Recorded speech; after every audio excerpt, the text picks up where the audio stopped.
Assalamualaikum, good morning. Waalaikumsalam, good morning. Oke, jadi anak-anakku sekalian, insya Allah hari ini kita akan melanjutkan materi pembelajaran kita, KD 3.7 yaitu recount text. Jadi sebelum kita masuk ke materi, mari kita melihat terlebih dahulu tujuan pembelajaran kita hari ini. Pertama, kalian mampu mengidentifikasi fungsi sosial, struktur, unsur kebahasaan dari teks recount. Yang kedua, kalian mampu memahami pengalaman yang diutarakan oleh teman kalian, baik itu lisan maupun tulisan. Yang ketiga, kalian mampu membandingkan perbedaan berbagai teks, sebab kalian sudah mempelajari berbagai jenis teks. Maka dari itu, tujuan pembelajaran kita yang ketiga adalah kalian mampu membedakan dari jenis teks tersebut. Nah, sekarang kita masuk di materi inti, kita akan melihat penjelasan dari Bapak Mr. Fajar. Let's check this out. Okay, definition of recount text. Okay, recount text is communicative purpose to tell even about the past. Jadi yang dimaksud dengan recount text adalah communicative purpose. Ya, it's communicative purpose. Yaitu adalah tujuan komunikatif, to tell yang menceritakan, ya, even yang menceritakan suatu kejadian, about the past, ya. Jadi menceritakan suatu peristiwa tentang kejadian di masa lalu. Jadi ketika kalian menceritakan kejadian di masa lalu, berarti itu masuk dalam kategori jenis teks recount. Oke. Faham anak-anakku? Kalau paham, kita lanjut. Nah, sekarang kita masuk di types of recount, ya. Jadi tipe-tipe recount. Apa tipe-tipe recount? Yang pertama adalah personal recount. Ya. Yang mana itu personal recount? Adalah retelling, ya, retelling of an activity that the speaker writer has been personality involved. Yang dimaksud dengan personal recount adalah retelling, ya, retelling menceritakan ulang, ya, retelling menceritakan ulang of an activity terhadap aktivitas kita yang terjadi di masa lalu. Jadi jadi personal recount itu adalah menceritakan aktivitas kita atau kejadian kita yang terjadi pada diri kita itu di masa lalu. Iya, personal recount. Kemudian yang kedua adalah factual recount. Yang mana itu factual recount? Recording the particulars of an incident. Jadi yang dimaksud dengan factual recount adalah recording, rekaman kejadian yang terjadi di masa lalu namun bukan terjadi pada diri kita. Oke, paham maksudnya anakku? Jadi untuk factual recount ini adalah kejadian yang tidak terjadi pada diri kita. Misalkan contoh, sesuatu yang terjadi kemarin, sesuatu yang terjadi di depan rumahmu. Mungkin ada accident, ada kecelakaan. Kecelakaan itu kamu ceritakan kepada temanmu di kelas, ya, kamu ceritakan kepada temanmu di kelas. Kejadian tersebut itu, proses tersebut itu masuk dalam kategori factual recount. Jadi kejadian itu bukan tidak terjadi pada dirimu, itulah itu adalah factual recount. Namun kalau dia personal recount, itu terjadi pada dirimu itu di masa lalu. Dan inilah personal recount yang akan kita laksanakan hari ini. Sharing pengalaman, berbagi pengalaman yang terjadi pada dirimu. Oke. Next, kita lanjut. Nah, sekarang kita masuk di generic structure of recount text.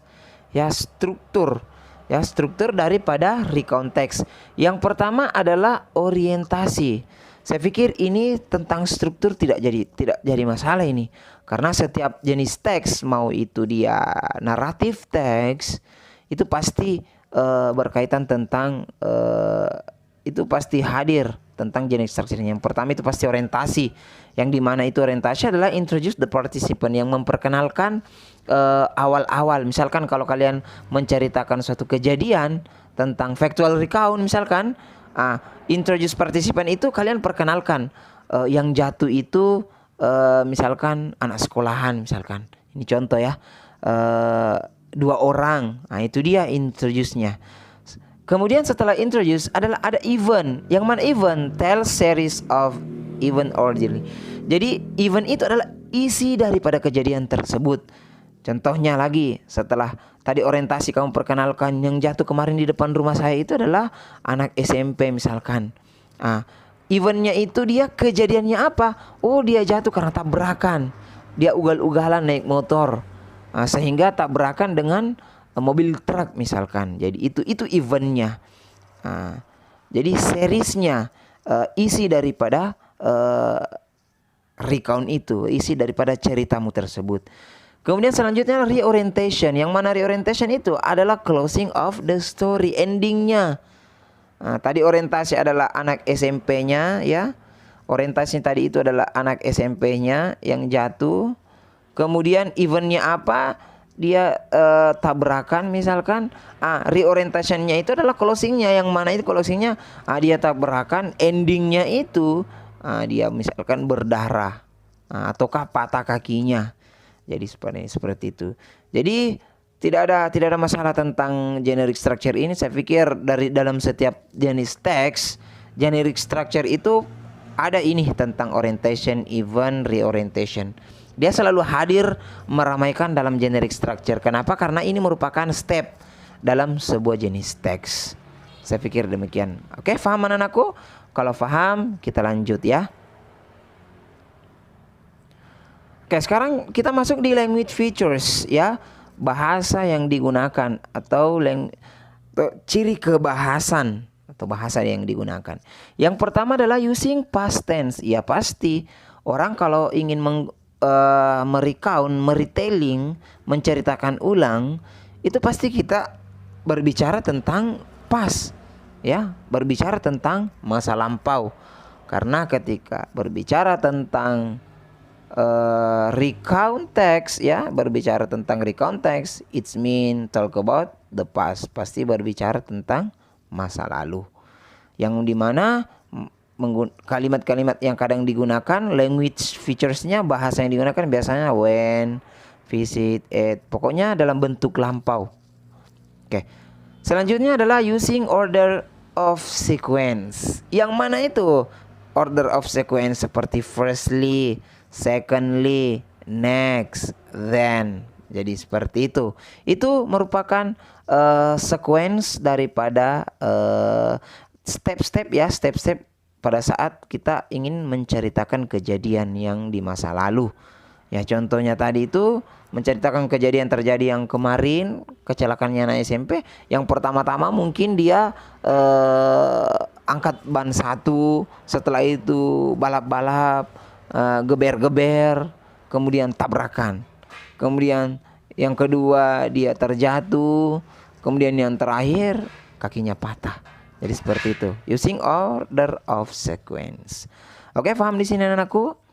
Kalau tidak paham, tolong jangan lupa untuk selalu berkomentar di deskripsi video tersebut.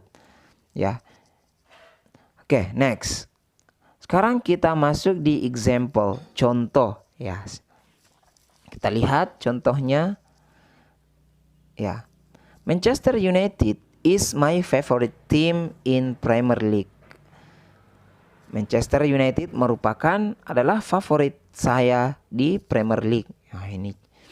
I always watching every match. Saya selalu menonton setiap pertandingan. Then I am very like if the Pogba starting in the match. Saya sangat senang ketika Pogba masuk dalam kesebelasan. Sometimes, kadang-kadang I am celebrate if the Pogba make a goal. Kadang-kadang saya juga selebrasi ketika Pogba mencetak gol. I had been always thinking of how I will feel when I meet him and play in the theater of dream. Jadi Saya kadang membayangkan bagaimana kira-kira perasaan saya ketika bermain di Theater of Dream. Theater of Dream itu maksudnya julukan daripada kandangnya Manchester United. Ya, jadi seperti ini contoh kecil. Jadi ini salah satu contoh recount text dalam bentuk personal recount. Jadi saya menceritakan pengalaman saya yang terjadi pada saat ketika saya nonton bola. Nah, sekarang coba kalian analisa contoh tersebut, ya. Kalian analisa contoh tersebut kira-kira, ya. Kira-kira personal recount yang saya sampaikan ini sudah masuk tidak dalam kategori language features yang kita bahas tadi? Silahkan dijawab di kolom komentar. Silahkan dijawab apakah personal recount ini sudah masuk dalam kategori language features yang kita pelajari tadi, ya, language featuresnya. Mungkin sampai di sini dulu untuk hari ini. See you next time. Tetap jaga kesehatan. Jangan lupa menggunakan masker ketika keluar dari rumah dan cuci tangan. Oke? Assalamualaikum warahmatullahi wabarakatuh. Jadi itulah tadi penjelasan tentang recount text. Apabila ada yang tidak difahami, silahkan komentar di kolom deskripsi video ini. Siap, Bu. Sampai di sini dulu pembelajaran kali ini. Sampai jumpa di materi selanjutnya.